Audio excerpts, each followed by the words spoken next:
Dia di film itu bawa dua, satu pedang panjang yang itu lebih ke arah, yang satu pedang pendek.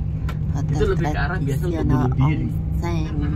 Nah, itu saya jelaskan sedikit-sedikit ya. Cara bunuh dirinya itu orang kalau disuruh seppuku itu dia akan tusuk dengan pedang kiri itu dari kiri. Itu. Ya, ditusukkan di ginjal kiri ini, ditarik ke kanan. Ke kanan, terus dibawa ke tengah, baru ditarik ke jantung. Itu harus dilakukan sendiri. Namanya untuk menunjukkan kejantanan sebagai samurai. Nah, itu luar biasa. Tusuk dari kiri, iris ke kanan, balik ke tengah, tarik ke atas. Nama tentara. Nah, samurai. Biasanya itu kan menunjukkan bahwa saya ini pendekar yang mempertanggungjawabkan nama dan wibawa saya. Tapi biasa di belakang itu sudah ada yang siap di belakangnya, pakai samurai yang panjang untuk mempercepat prosesnya. Jadi begitu dia udah gini, dia kan nunduk, ditebas dari belakang. Nah, itulah seppuku mati secara kesatria. Kalau Anda lihat 47 Ronin. Nah, itu. Jadi bukan gini aja, itu di belakang masing-masing ada yang berdiri itu.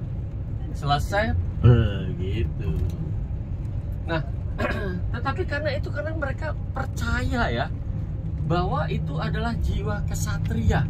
Kenapa mereka bunuh diri? Biasanya ada banyak macam. Yang paling utama adalah tidak dapat melaksanakan tugas yang diemban atau tidak dapat melaksanakan tugas yang diberikan oleh daimyo. Kamu disuruh ini, misalkan disuruh entah disuruh pergi ke tempat lain, atau disuruh jadi ninja, atau disuruh jadi mata-mata, atau pokoknya disuruh sesuatu hal, dia tidak dapat melaksanakan, dia akan balik, dia minta maaf, dia akan bunuh diri. Tuh, mengemban tugas, dia betul-betul mengemban tugas. Itu yang pertama. Yang kedua, adalah dia mempermalukan namanya daimyo-nya. Ya. Kalau dia berbuat sesuatu yang mencoreng nama baiknya daimyo, bunuh diri. Ya. Yang ketiga adalah kalah perang. Daripada dia ditangkap hidup-hidup, mending dia bunuh. Jadi intinya mati perang atau mending bunuh diri daripada ditangkap hidup-hidup. Jadi walaupun raja-raja itu atau shogun-shogun atau daimyo, kalau perang daripada ditangkap musuh, dia akan bunuh diri aja. Dan keempat, karena hutang. Itu kalau orang Indonesia. Ya Allah, pinjol. Jangan serius. Kena pinjol. Saya mau didahului sama bapaknya, saya ngomong, kok bisa? Iya, banyak kejadian pinjol bunuh diri. Jadi dulu nggak ada. Ya, jadi nggak ada karena hutang itu ya, ibu bapak ya. Jangan ditulis karena pinjol. Nggak ada. Itu samurai, mengenai samurai dan budayanya. Nah, dulu masing-masing daerah itu diperintah oleh daimyo tadi, oleh adipati tadi, yang menyatukan semua daimyo menjadi satu. Itu namanya shogun. Shogun yang pertama yang membuat Ishiotomi namanya. Dia itu mempersatukan daimyo ya dengan perang. Dia disatukan, yang kalah-kalah itu tunduk kepada dia, akhirnya dia mengangkat dirinya menjadi shogun. Shogun itu panglima perang sebenarnya, kalau diartikan secara langsung itu panglima perang shogun. Jadi raja yang menjabat sebagai panglima perang. Nah, daripada shogun itu yang paling terkenal adalah Tokugawa. Yang pertama sih Hideyoshi Toyotomi, ya. Tetapi kemudian dia kalah perang dengan Tokugawa. Nah, namanya keluarga semua Tokugawa Ieyasu yang pertama. Tokugawa Ieyasu, Tokugawa siapa, banyak Tokugawanya, sampai yang namanya Tokugawa Owari. Tokugawa Owari mendirikan Nagoya Castle, istana Nagoya. Ya. Nah, terus mungkin ada apa bedanya samurai dengan ninja kan gitu? Beda. Ninja itu aslinya mereka itu adalah ada di daerah dua tempat saja. Itu juga di daerah Nagoya itu. Dan mereka itu petani yang dididik bela diri menjadi ninja. Ninja tugasnya hanya memata-matai aja, telik sandi. Dia bukan untuk perang. Dan ninja itu kerja di bawah daimyo atau shogun. Gitu. Jadi tugasnya ninja itu, makanya ninja itu Anda lihat ngelempar bola api ya, ngelempar asap, terus ngelempar shuriken itu yang bintang itu dari besi. Itu fungsinya bukan untuk membunuh. Dilempar itu musuhnya luka, dia lari. Karena dia itu telik sandi. Makanya dia pakai baju hitam ya. Nah, kenapa senjata ninja itu apa coba Anda? Arit. Kayak orang Madura. Celurit atau Palunya nggak ada, Bu. Karena kan dia petani. Jadi dia itu jadi grogi. Ya. Tapi bedanya mereka, aritnya itu ada rantainya. Terus di ujung rantainya ada pisaunya. Pacul. Nah, gitu. Karena dia itu kadang-kadang nyamarnya jadi petani. Gitu. Pakai topi gak? Enggak, Pak. Itu pakai kudung. Kelihatan matanya doang. Tapi sebetulnya ninja itu enggak seperti yang Anda pikir yang pakai baju hitam. Itu kalau dia betul-betul malam hari supaya nggak kelihatan. Tapi yang ninja yang sehari-hari ya nggak kelihatan, kayak Intel. Katanya Bapak ini kan, Bapak itu kalau Intel kan nyamar jadi tukang bakso ya Pak. Itu nyamarnya dari petani. Jadi petani, jadi pedagang, itulah ninja.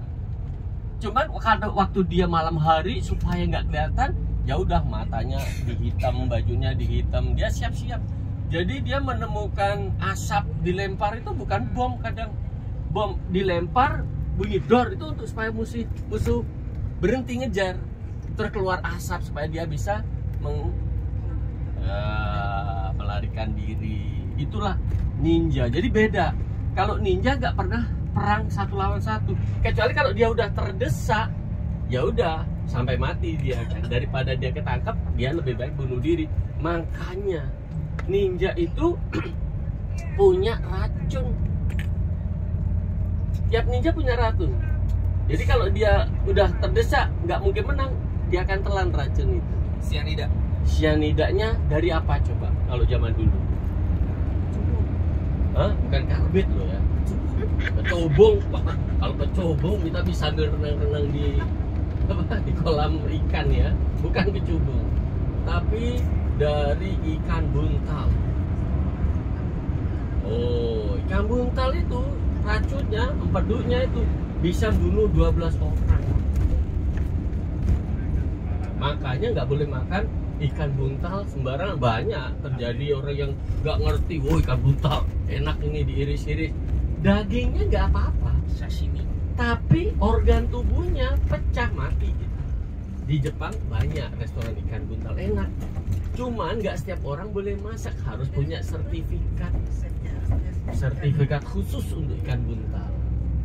Gitu. Tapi ya kalau kita makan ya agak banyak doa-doa, ini antara 50-50 gitu loh. Indonesia ada apa? Ikan buntal. Ikan buntal ada, ikan kembung yang di bubuk-bubuk. Ikan durian. Sing yang ngembung itu loh. Ikan kembung. Kayak kita ikan sandu. Di Indonesia ada. Yang di laut, kalau kadang saya mancing itu, Ikan hias itu. Bandar Jakarta ada. Ikan buntal. jadi dia kayak nelen air supaya dia jadi badan air apa angin tuh air itu jadi gemuk gitu badannya jadi. Coba dicek ikan buntal gitu ya. Kan morning berarti nggak usah makan kita. Saya juga suka makan Indonesia. sate buntal. Pamer, sombong. Yang di Jepang nggak ada. Ya, itulah yang dibuat racun. Jadi setiap ninja itu bawa racun. Jadi susah untuk nanggep ninja hidup-hidup itu susah. Nah itu bedanya samurai dengan ninja. Kopi Pak ya. Ya, Sianida itu langsung gitu kadang. Tapi rasanya katanya nggak enak juga. Katanya tadi ya. Belum rasanya. Jadi seperti itu. Nah, samurai itu turun terakhir adalah sejak zaman Meiji Restorasi, yang dimana tentara Kaisar Jepang itu lebih modern. Dia menggunakan meriam, ya, menggunakan senapan. Apakah Tokugawa atau Shogun bawa itu juga? Iya, sama mereka. Tetapi kaisar lebih lengkap. Akhirnya modernisasi samurai karena semua udah pakai jas. Samurai pakai kimono kan ya modelnya. Nah itulah kalau ada lihat gelas samurai. Nah itu jadi peperangan antara era samurai atau eranya Shogun terakhir melawan tentara Kaisar Jepang. Itu jelas. Menang Kaisar Jepang. Nah, buktinya sekarang nggak ada samurai jalan-jalan. Kalau menang samurai, jelas banyak orang pakai samurai sekarang. Kalah dikalahkan dengan modern, teknologi modern. Itulah kalau Anda kait-kaitkan jelas samurai. Hanya tinggal legend. Itu toh. Daimyo itu apa tadi? Daimyo? Jelas Samurai kalau Lihat masih kan ada jelas ya. samurai. Filmnya kan? Iya. Iya ada sekarang samurai. Daimyo apa? Apa? Jabatannya Daimyo? Daimyo itu adipati kalau Oh, di adipati. Indonesia ya. Adipati penguasa suatu daerah. Kalau Jadi, sekarang gubernur daimyo, kayak daimyo. gitu ya? Sekarang ada bupati. Sekarang. Ada ya sedikit gubernur lah. Kalau Shogun itu kayak presidennya atau perdana menteri dulu ya. Nah itu terjadi turun temurunnya. Nah ini